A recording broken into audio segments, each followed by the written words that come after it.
শপথ নিয়েছে।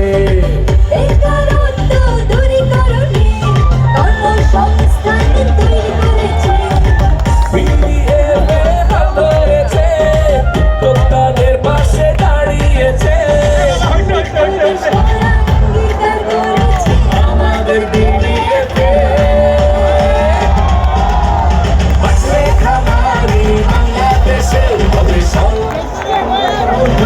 মানুষে, বাঁচলে খামারি বাংলাদেশে।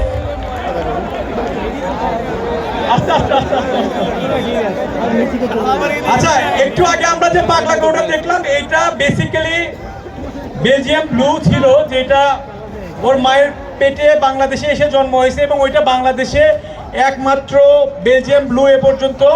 এবং ওই গরুটার ফার্মের মালিক হচ্ছে ডাচ ডেইরি, মুন্সিগঞ্জে ডাচ ডেইরির পক্ষে কেউ আছেন কথা বলার?